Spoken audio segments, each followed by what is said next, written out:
Jumpstart Your Joy is a podcast that looks at the inspiration, intention, and action that you could take in your everyday to bring more joy into your life. This is Paula Jenkins. Let's get on to the show. Welcome back to Jumpstart Your Joy. This week on the show, I'm really delighted to be talking to you about glimmers. And you may have seen this idea floating around the internet, but basically glimmers are the opposite of triggers. And so they are those moments in your day where you experience a little glimpse of joy or hope or inspiration.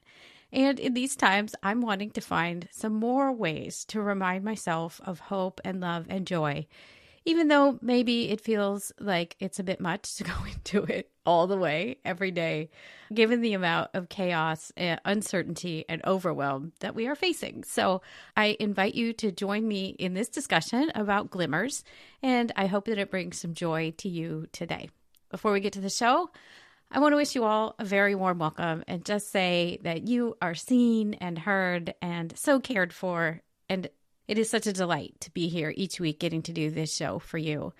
It's been such an interesting ride since I've rebooted this show, and really the thing that I'm dreaming of and that's on my heart is I would love for Jumpstart Your Joy to be this place where you can come and each one of these episodes will be just a little bit of respite for you, a little bit of a getaway from whatever is going on in your life.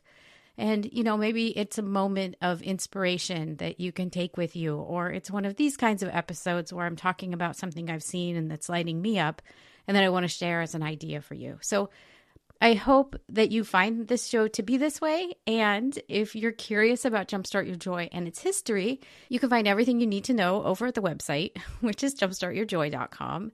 The show's been around since 2015, so almost a decade. And I really encourage you to explore some of the episodes that are going up this month with Tammy Hackbarth has been on recently. Chris Frameth was a really excellent interview, and I was especially delighted to have Lars Howlett come on talking about how he is now a master labyrinth builder. So lots of joy to explore here, and I hope you'll head over to the website to find out more. So let's get into glimmers. Now, maybe some of you have seen this idea of glimmers kind of rattling around the internet. It definitely became a meme, and it was kind of one of those little God winks or a universe nudge or something, because as I was getting ready to lead Compassion Quest, which is a retreat that I lead at San Damiano Retreat in Danville, California. Our next retreat is November 23rd, and you are invited to attend. But as I was getting ready for the original version of that retreat, I saw this, and the quote reads, "Today I learned about a term called a glimmer, which is the opposite of a trigger. Glimmers are those moments in your day that make you feel joy, happiness, peace, or gratitude. Once you train your brain to be on the lookout for glimmers, these tiny moments will appear more and more." And it's funny because this quote was listed as unknown by the person who had shared it. And it seems so strangely specific that I wanted to dig in a little bit because, as you probably know, if you've been listening for a while, the conversation here at Jumpstart Your Joy is almost always about joy. And I love that glimmers were related to joy. And it also felt like it really tied into the cornerstone quote for this show that is from Henri Nouwen. And it reads, "Joy does not simply happen to us. We have to choose joy and keep choosing it every day." And so I was really interested in how this idea of glimmers with this really specific quote, where did it come from? What does it mean? How can we use it? And so I want to dive into that today. So in this episode, we're going to talk about glimmers and how they tie into joy, what intentional joy is, why it's important to look for joy and glimmers, especially now, the action or how to look for glimmers, how I have found and seen glimmers in my own life, how you can look for glimmers, and the ripple effect that happens when we all start doing this. So, as I dug in to find out where this interesting quote about glimmers came from, it turns out that there is a researcher named Deb Dana, and she started talking about glimmers in her work as a psychologist. So what are glimmers? It's explained by Deb and others that glimmers are a brief, subtle moment that cue the body, that kind of snap you into either a sense of joy or wonder, or allow you to maybe relax or find center or calm. But it's a tiny moment, kind of like a glimmer of light, that allows you to quickly remember something that is more peaceful and positive for you than the opposite, which would be a trigger. So in my own experience, glimmers point us toward our own joy.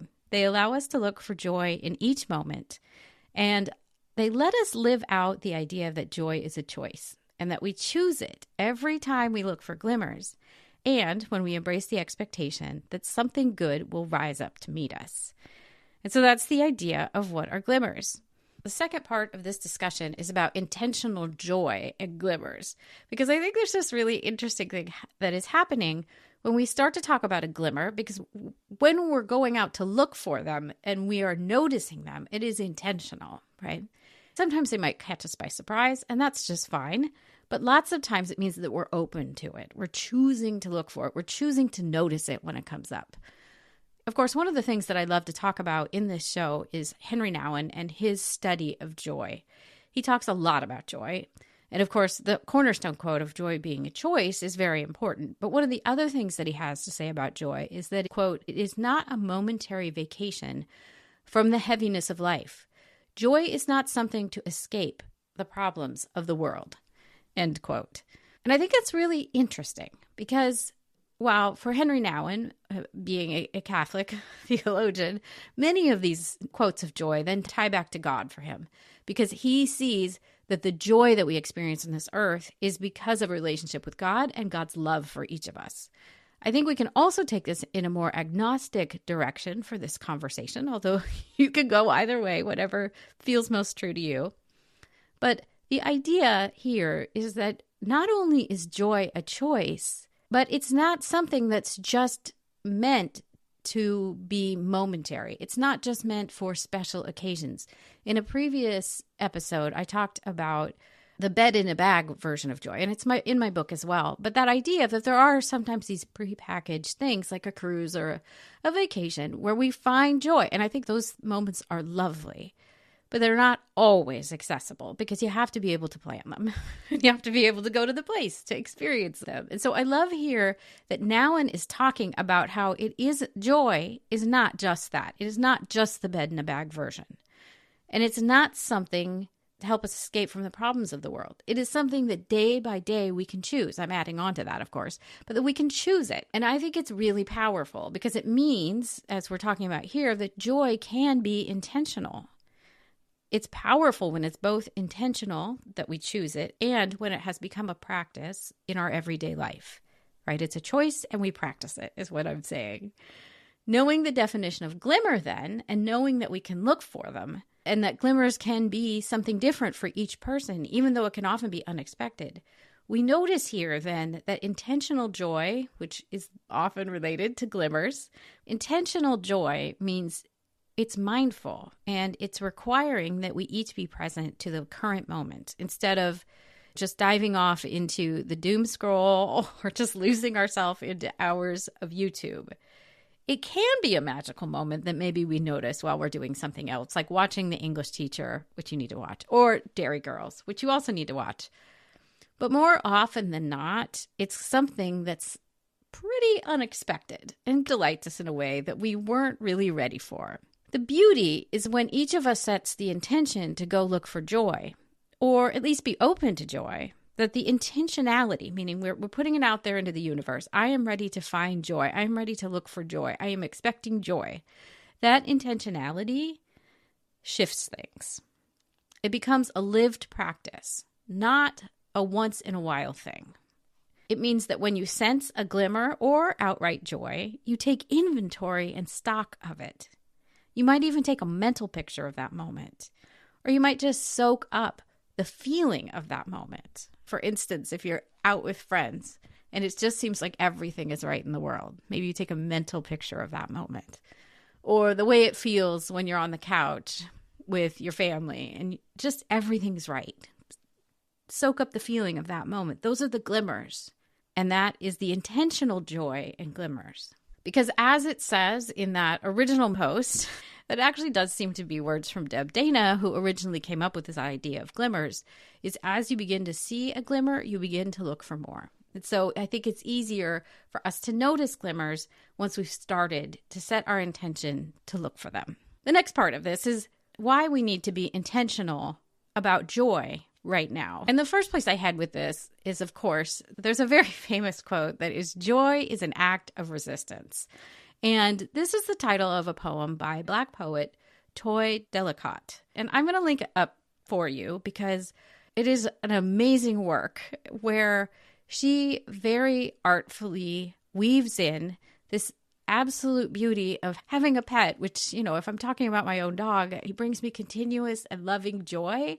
And then the act of letting go of that thing when it has passed away and how she cares for it, even in the end time of their time together. We can choose to just go through our lives as if things are written for us or that we are just actors on a stage.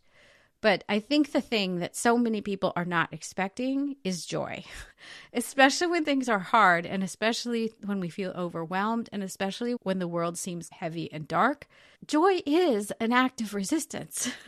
And I want to embrace that. And I also want to honor that Toi Delicott put this out for us to enjoy and to really chew on as we go through our days and think about how can we put resistance out into the world.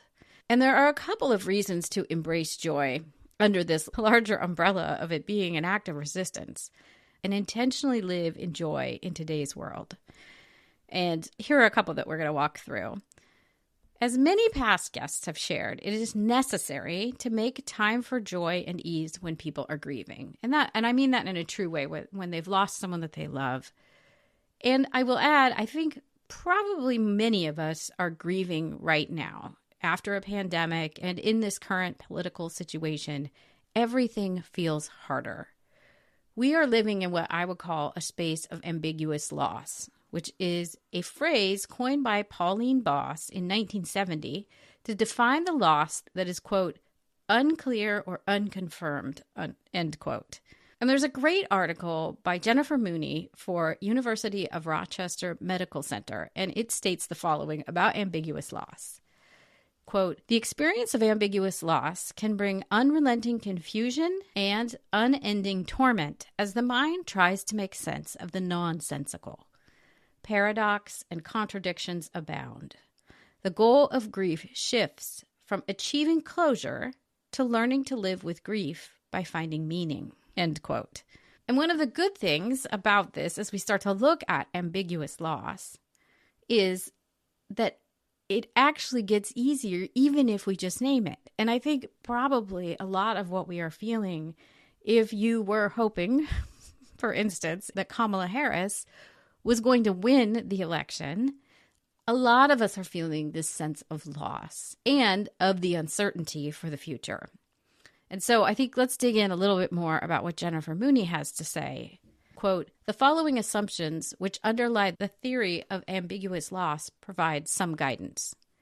With ambiguous loss, closure is a myth. Grief may continue indefinitely, for years or a lifetime. With ambiguous loss, we assume truth is not attainable and ask how people manage to live well despite the absence of truth. People cannot cope with a problem until they know what it is. Naming the problem as ambiguous loss allows the coping process to begin. It is possible to find some kind of meaning, no matter how baffling the loss is. And lastly, resilience means increasing one's tolerance for ambiguity." End quote. And I feel like there's a lot of really great truths in this that maybe help us understand why we need to look for joy now, because that's the resilience piece. Let's go into the second part of this, of why I think we need to look for joy now more than ever. I've had the privilege of having some really lovely guests on this show, and so two of them that stand out as I start to think about why is it that we need to actively and intentionally choose joy now, come down to two guests. Julia Samuel, who is a psychotherapist out of Britain that helps people understand how to process grief, especially for having the loss of a child. And then the other one is a strange bookend, but Fred LeBlanc, who is the lead singer and drummer of the band Cowboy Mouth. They've both been on the show. I'll link up to them in the show notes.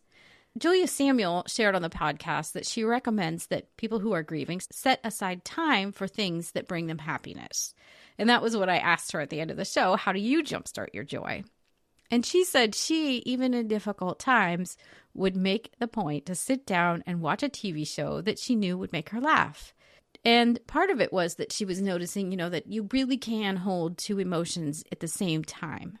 Grief and joy can be in the same space, and that each of us, if we're grieving, need a break. We need to mindfully make the point of looking for things that bring us joy, or glimmers that bring us joy. And then the story of Fred LeBlanc, he was on after he had gotten divorced and had gone through kind of a period of depression. And ambiguous loss is also that kind of loss of, it's not that someone's actually passed away, but divorce can be considered that as well. And he found himself feeling lost and angry and uninspired. And so he eventually went back to playing the drums. And he shared this really interesting story of that first time and just feeling the drumstick in his hand and then feeling himself hit the drum. And I would say that's one of those glimmers, that those two things connected him to something bigger than himself. And this is intentional, right? Julia Samuel is talking about going to watch the TV show, and Fred LeBlanc is talking about mindfully and intentionally going back to something that brings him joy. And there's glimmers in both of those. There's a nudge that draws you back to them, and there is the intentional joy that comes with them. Looking for glimmers helps us bolster our resilience. It gives us reason to believe that goodness exists, and it gives us a break from grief or overwhelm when we feel it. So how do we look for glimmers? Maybe it feels a bit intuitive, and maybe even the quote at the beginning of this episode gave you everything you already needed to know about it. But I think it starts with setting the intention that you would be actively and intentionally looking for glimmers during your day. So whether that be out on a walk, it would be talking to a friend, maybe you're laughing about something you haven't laughed about in a long time. Maybe it's just watching a show you haven't watched in a long time. I know during the pandemic, I watched the entirety of Little House on the Prairie.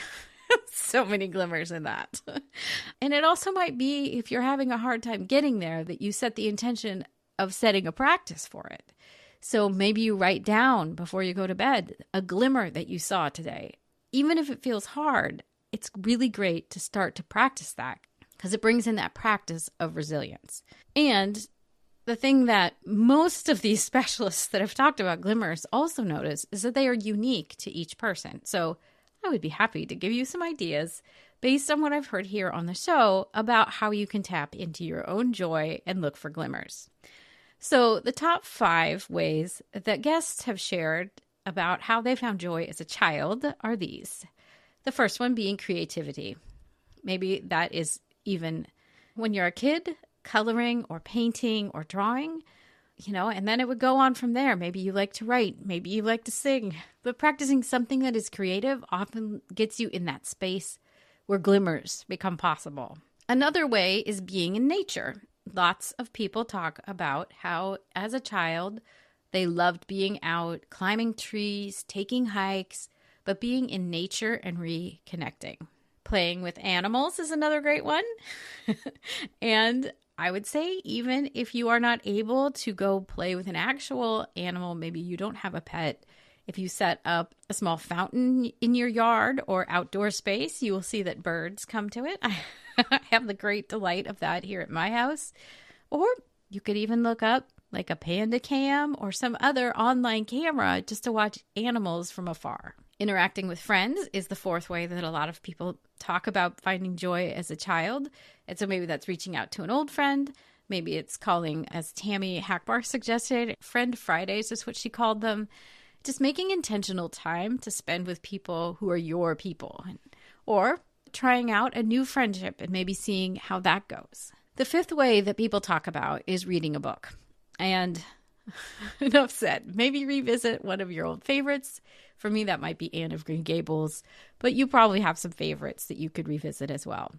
And then if you go back, you could find hundreds of ways to jumpstart your joy, because I asked the question at the end of every interview, what are 3 ways that you can think of to jumpstart joy in your life, in the world, or in other people's lives? And so just of the last few guests, Lars Howlett, he shared this formulation of see, savor, save.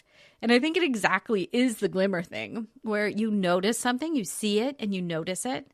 You savor it, meaning you take it in, you enjoy it for the moment, and then you save. You take that snapshot and you save it for later when you need to go back and connect into something that brought you joy. Chris Frameth, his top way was being kind in all situations. And I think that is a beautiful glimmer, both for the person who is being kind or the person that is receiving a kindness. And then Tammy Hackbarth talked about making time for self-care. And you can go back, I'll put those all in the show notes, and you can listen to their full conversations if one of those sparks interest for you. How have I seen glimmers play out in my life recently? This part gets very interesting to me. And it does tie in even to Compassion Quest, the retreat that I was talking about, in a very interesting way. So back in early 2023, I had lost my dad. And so it was a very sad time and difficult time. He'd been sick for about 6 months. And after he'd passed away, I felt this draw. And I assume this was kind of a glimmer of I felt this draw to go back to get a further certification in labyrinth facilitation. And it just so happened that Veriditas was offering that class right after, I think it was actually February of 2023. And I signed up, and I really can't explain what it was that drew me to it, other than that I wanted to have connection with people. I wanted to study something bigger than myself. And it just felt like the right place. And so I feel like that was a glimmer. I saw that class and I was like, that's it. I'm going to go try. Curiosity got the best of me. And as the class went on, there were a couple of really special synchronicities that happened. One of them during the class was that we were encouraged to create a labyrinth walk for a very specific event. So I went on to the website for my favorite retreat center, which is San Damiano. And I was looking and noticed a picture of a labyrinth for one of the retreats for grief. And I also noticed that a woman that I'm an acquaintance of was leading this retreat. And I just thought, okay, that's it. I'm experiencing grief. This is a clear connection of a group that they actually didn't have a labyrinth walk. They just had a picture of a labyrinth walk. I don't know. But so I felt drawn to write out this walk for this very specific retreat for my friend Margaret. And also at the end, I felt compelled. So there's a glimmer, right? I noticed they have this picture, but they don't have a labyrinth walk. And then I felt this hope in my chest of, I want to reach back out to Margaret. I miss her. She's a great friend. She's very inspiring. I like her. So I reached out to her and asked if she wanted to create a retreat with me. And that was what started this whole thing of Compassion Quest, which is so interesting. The other story that had a lot of glimmers in it was following that same through line of after I had finished the labyrinth facilitation class, I went to go walk the labyrinth.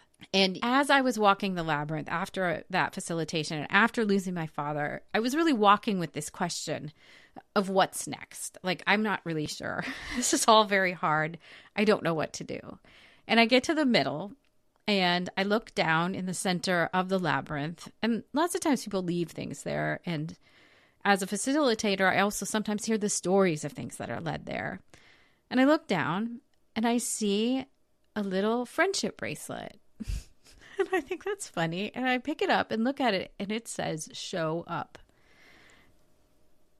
And I felt like everything about that moment was just so full of the glimmers of walk the labyrinth, really pay attention to what's in the center.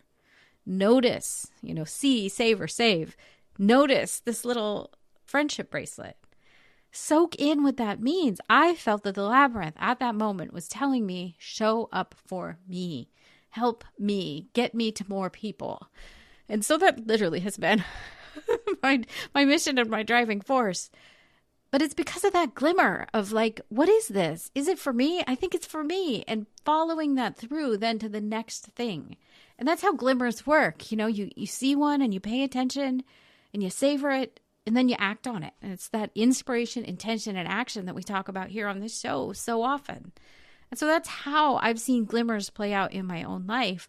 And it has connected me to something bigger than myself. Just like the Fred LeBlanc story and him being a drummer, it has connected me to something that feels joyful and life-affirming and like there's a purpose to it, which I think is so important for all of us right now. And it's all because I followed those little bitty glimmers of what if, and this feels interesting, and curiosity wins.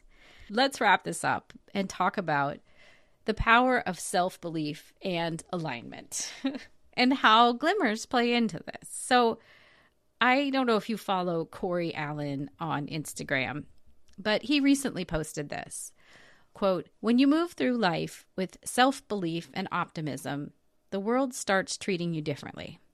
That's because the people you meet can feel you radiating abundance. They want to stay close to that energy so they can be fueled by it. This opens doors, creates connections, and makes opportunities appear. It's not magic. It's the power of alignment." End quote. And I feel like this kind of connects through with what we're saying here about glimmers and what happens when you follow these glimmers and what happens when you're open and you choose joy and choose to look for joy and choose to believe that good things will show up and that you will be able to see them. And that's what I'm talking about in this whole idea of believing that joy is a choice and that we can follow our way through it even when it seems hard just by noticing these little glimmers. Because then we build resilience once we know joy is possible and we see it keep showing up. And as Deb Dana says, once you've started noticing glimmers, you start noticing more and more. End quote. When you notice them, you feel more joy. And when you feel more joy, you feel like things are possible. You feel more resilient. And more people are drawn to that. And things just start to change.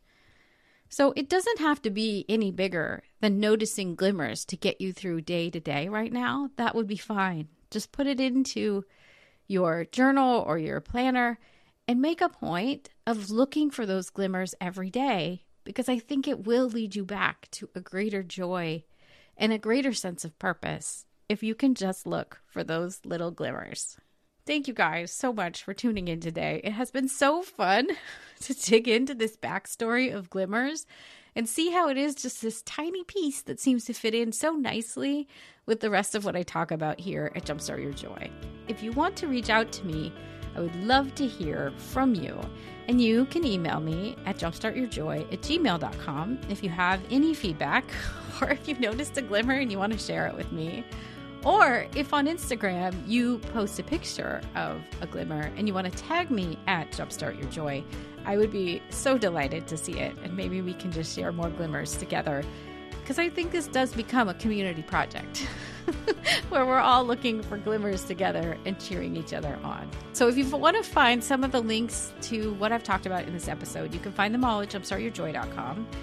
And also be sure you're following along in your podcasting app of choice. You'll want to hit follow. That's usually what it is. And then you'll just get these episodes automatically delivered to your mobile device every time one comes out. And that's the best way to keep up to date with these episodes. Next week on the show, I am really honored to have Andrea Owen coming back. I think it's her 4th interview here. And she is the author of How to Stop Feeling Like Shit. And it is always a treat to have her on the show. I hope you'll come on back next week as we get to talk to Andrea Owen. And until then, I hope that your days are filled with so much joy.